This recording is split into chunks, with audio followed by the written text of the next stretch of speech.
Apesar do Ang Lee não estar entre os meus 20, 30 diretores favoritos de todos os tempos, nem entre os meus 20, 30 diretores favoritos do momento, né, em atividade, eu tenho que reconhecer que acho que pelo menos 2 filmes dele eu considero especiais, assim, considero grandes. O primeiro é O Tigre e o Dragão e o segundo, O Segredo de Brokeback Mountain. Mas é possível que uma parte de vocês conheça ele mais pelas Aventuras de Pi, né, que ele dirigiu em 2012, ganhou o Oscar, o segundo Oscar de direção dele em 2013, que é um bom filme. Eu não acho um grande filme, mas é um bom filme.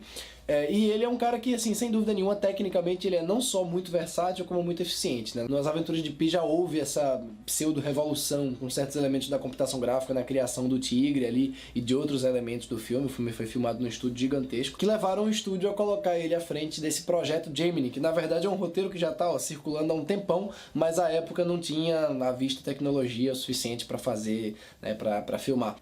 Bom, no que a gente poderia chamar de história, o Smith interpreta um atirador, um cara sensacional que consegue acertar o outro lá no pescoço de um cara dentro de um trem em movimento. E ele tá com 51 anos, tá perto de se aposentar, tá ali deixando o barco e tal, só que aí ele faz uma certa descoberta através de um colega, mostra ele uma certa informação a respeito de um último alvo dele, e ele começa a ser perseguido por essa empresa para quem ele trabalhava, e de repente ele percebe que a pessoa que tá perseguindo ele, na verdade, é um clone dele. Isso não é spoiler, tá no trailer, tá? Esse clone tem aí seus 23 anos e foi criado desde pequeno pelo personagem do Clive Owen, que é um vilãozão aqui, pra matar, né, o personagem do Smith quando fosse a hora.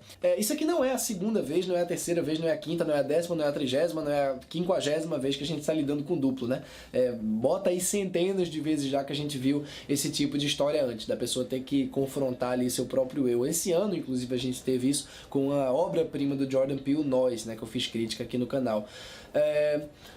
Daria, no entanto, para fazer um negócio bem bacana. Primeira mão, eu preciso falar em relação às questões técnicas do filme, porque ele foi rodado em 60 frames por segundo, né? Pra quem não sabe, os filmes geralmente são rodados a 24 frames por segundo, né? Que são ali repetidos, então dá 48 no total.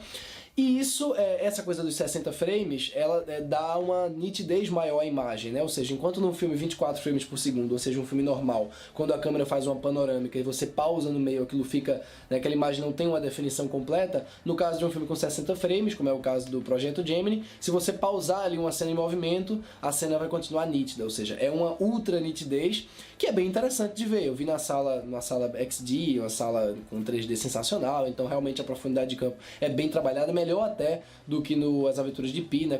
O 3D não era 100%, e eu acho que isso não tira, não distrai, assim, não é uma coisa que vai prejudicar o filme, como algumas pessoas podem chegar e falar, que é muito, você fica observando demais. E não, eu acho que isso, pelo contrário, eu acho que isso poderia engrandecer a experiência se o roteiro fosse decente, né? Mas não é o caso. E como sempre, eu vou dizer aqui, assistir se você quiser, eu não tô aqui como guia de consumo pra dizer o que você tem ou não que assistir, eu tô aqui pra oferecer a minha perspectiva, a minha ideia diante do filme. Enfim, e apesar dessa questão tecnológica toda, apesar dessa ação que às vezes é muito bem filmada no filme, tem uma sequência de perseguição de moto que é não só inventiva, como bem orquestrada. Ele pula de planos subjetivos para planos muito abertos, então você realmente entende o que está acontecendo. A ultra nitidez da imagem ajuda também nesse ponto. A cena acontece em plena luz do dia, num cenário crível, então é uma cena de ação bem realizada e que se renova também. O problema principal, no final das contas, dessa ação é que ela para no meio. Ela não tem um espírito de crescendo ou de inventividade que a gente vê, por exemplo, em franquias sensacionais de ação como John Wick, como Missão Impossível, né? Então, assim, a história é uma bobagem por si só. É uma bobagem não só na premissa, mas no desenvolvimento, no que a gente, de novo, poderia chamar de desenvolvimento. Então, o que salvaria um filme como esse seria justamente que a ação tivesse um encadeamento criativo, que tivesse, que abraçasse o lado absurdo, o lado tosco, o lado ridículo da história, né? Depois dessa sequência de moto, quando o Smith tá lá enfrentando o outro Smith pela primeira vez, inclusive o rejuvenescimento na maior parte do tempo, bastante convincente, é ridículo, é ridiculamente divertido, né?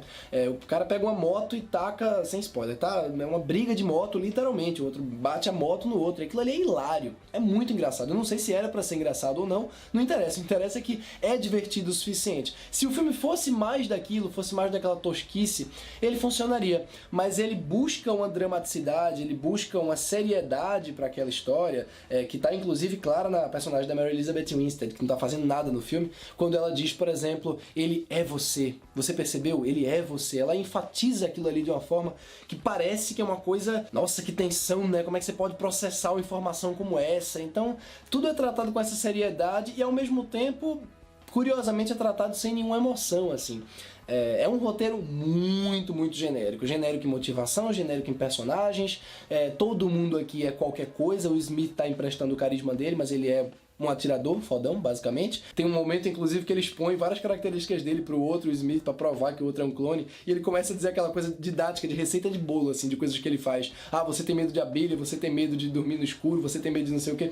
É ridículo, é um texto ridículo, é um texto patético, que poderia funcionar. Eu sempre falo isso, as coisas elas não são ruins por si só, não existe... A caricatura não é ruim por si só, a tosquice não é ruim por si só, o problema é que a coisa precisa ter uma unidade, a coisa precisa funcionar de uma forma que, né, entregue aquilo que promete. E no caso aqui, promete uma certa densidade na relação de personagens, promete um certo impacto dramático, e ele não tem nenhum impacto dramático. Ele é um filme vazio, é um filme 100% genérico, é um filme que não tem absolutamente nada pra discutir, e isso fica muito claro na última cena, né? Na última cena eu digo no epílogo mesmo, é um epílogo catastrófico, assim. Ele abandona aquela pseudo-seriedade que ele estava ali almejando para virar quase um episódio de atípico, assim. É ruim de doer. No final das contas, de novo, eu acho que a experiência é válida por essa questão tecnológica e por 2 ou 3 sequências de ação que funcionam bem, né? Que trabalham bem essa coisa da profundidade do 3D e tudo mais. Agora é aquela história, velho. O Ang Lee é muita areia pra esse caminhãozinho aqui. Muita mesmo. Realmente, pra mim, é um mistério. Como é que um roteiro tão rasteiro, tão pedestre, tão primário, passou tanto tempo rodando por aí nas mãos dessas produtoras? Porque eu fico... Não é possível que não chegou uma pessoa pra dizer isso não vai dar certo. Por essas e outras, a minha nota pra Projeto Gemini vai ser 4,5. Eu escrevi também uma crítica sobre o filme que eu postei no Letterboxd e na HostGeek, eu vou deixar aqui embaixo os links na descrição. É isso, eu espero que vocês tenham curtido o vídeo. Se você de fato curtiu, deixe seu like aí embaixo, porque isso ajuda muito o canal a crescer. Inscreva-se também no canal e coloque o sininho ativado, né, para você receber notificações toda vez que eu postar vídeos novos. E comente o que é que você achou do Projeto Gemini, se você assistiu, se você não assistiu, se você tá curioso para assistir, o que é que você acha dos filmes do Ang Lee. É isso, um abraço para todos, tchau, tchau, até a próxima.